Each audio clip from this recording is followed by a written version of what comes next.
Monsoon వరదలు ఆ దేశాన్ని కోలుకోలేని దెబ్బతీశాయి. ఇప్పటికే ఆర్థిక సంక్షోభంతో కొట్టుమిట్టాడుతున్న పాకిస్తాన్కు ప్రతి ఏటా వరదలు మరింత నష్టాన్ని కలిగిస్తున్నాయి. జూన్ చివరి నుండి మొదలైన ఈ వరదలు 1000 మందికి పైగా ప్రాణాలు తీసి 6.3 మిలియన్ మందిని ప్రభావితం చేశాయి. బిలియన్ల డాలర్ల ఆర్థిక నష్టంతో $7 బిలియన్ IMF బెయిలౌట్ కింద దేశం సాధిస్తున్న ఆర్థిక రికవరీని ఈ విపత్తు ప్రమాదంలోకి నెట్టేసింది.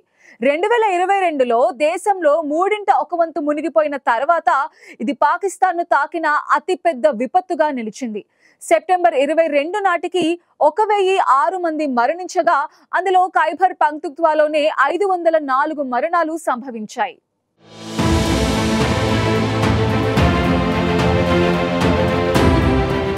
పాకిస్తాన్ను మాన్సూన్ వరదలు అతలాకుతలం చేశాయి. జూన్ చివరి వారంలో మొదలైన వరదలు దేశంలో భారీ నష్టాన్ని కలిగించాయి.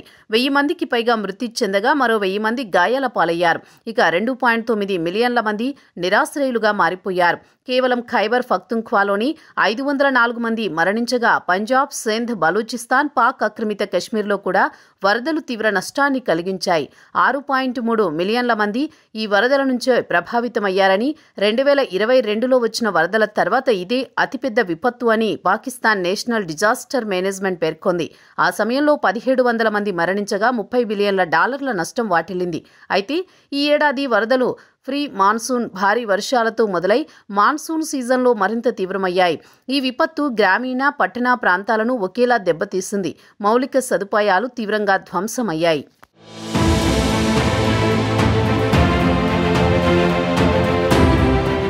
పాకిస్తాన్ ఆర్థిక వ్యవస్థలో వ్యవసాయం 24% జీడీపీని కలిగి ఉంది.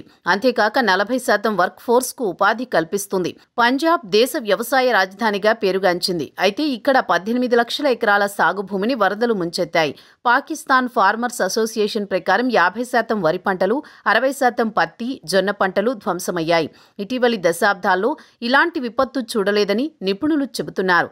$1 బిలియన్ పంట నష్టం వాటిల్లిందని, మొత్తం ఆర్థిక నష్టం $1.4 బిలియన్ వరకు జరిగి ఉంటుందని అంచనా వేస్తున్నారు. గోధుమ పంటకు విత్తనాలు వేసే సీజన్ దగ్గరలో ఉండగా ఈ భారీ వరదల వల్ల పొలాల్లో మట్టి పేరుకుపోయింది. దీనివల్ల ధరలు పెరిగే అవకాశం కూడా లేకపోలేదు. అయితే ఇది కేవలం ధరల పెరుగుదల సమస్య కాదని, ఆహార భద్రతకు తీవ్రమైన ముప్పు అని నిపుణులు హెచ్చరిస్తున్నారు. పాకిస్తాన్ చరిత్రలో వ్యవసాయం, పరిశ్రమ రెండూ ఒకేసారి దెబ్బతిన్నాయి. పాక్ ప్రధాన ఎగుమతి రంగమైన టెక్స్టైల్ పరిశ్రమ గత ఏడాది $18 బిలియన్ ఆదాయం తెచ్చిపెట్టింది. కానీ పత్తి కొరత వల్ల పత్తి దిగుమతులు $1.5 బిలియన్ నుంచి $3 బిలియన్ వరకు పెరగవచ్చని అంచనా వేస్తున్నారు. ఈ ఏడాది టెక్స్టైల్ ఎగుమతులను 18 నుంచి $20 బిలియన్ వరకు పెరుగుతాయని భావించారు. కానీ ఇప్పుడు పత్తి కొరత, ఉత్పత్తి ఖర్చుల పెరుగుదల కారణంగా ఆ స్థాయి వ్యాపారం జరగదని వ్యాపారులు ఆందోళన వ్యక్తం చేస్తున్నారు.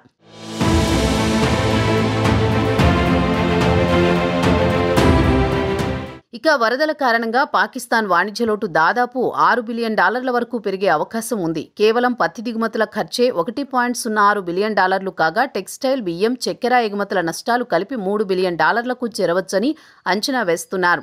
మరోవైపు ఈ విపత్తు కారణంగా IMF యొక్క ఎక్స్పెండెడ్ ఫండ్ ఫెసిలిటీ కింద పాకిస్తాన్ సాధించిన ఆర్థిక స్థిరీకరణకు పెద్ద దెబ్బ తగిలింది. పాకిస్తాన్ ఆర్థిక సంక్షోభం నుంచి కోలుకోవడానికి $7 బిలియన్ IMF EFF ప్రోగ్రాంలో ఉంది. పాక్ ప్రభుత్వం 2026లో 4.2% ఆర్థిక వృద్ధి సాధిస్తామని అంచనా వేసింది. కానీ తాజా అంచనాల ప్రకారం అది 3.2%కి తగ్గనుంది. ఇక వ్యవసాయ వృద్ధి అంచనాలు కూడా 2.2% నుంచి 1.1%కు తగ్గనున్నాయి. IMF మేనేజింగ్ డైరెక్టర్ క్రిస్టాలినా గెర్గియోవా పాక్ ప్రధాని షెహబాజ్ షరీఫ్తో సమావేశమయ్యారు. ఈ సందర్భంగా వరద నష్టాల అసెస్మెంట్ రికవరీకి కీలకమని క్రిస్టాలినా గెర్గియేవా స్పష్టం చేశారు. ఇక $1.4 బిలియన్ ఆర్థిక నష్టం, ఆహార ధరల పెరుగుదల, వ్యవసాయ ఉత్పాదకత తగ్గడం బెయిలౌట్ లక్ష్యాలను సవాల్ చేస్తున్నాయి.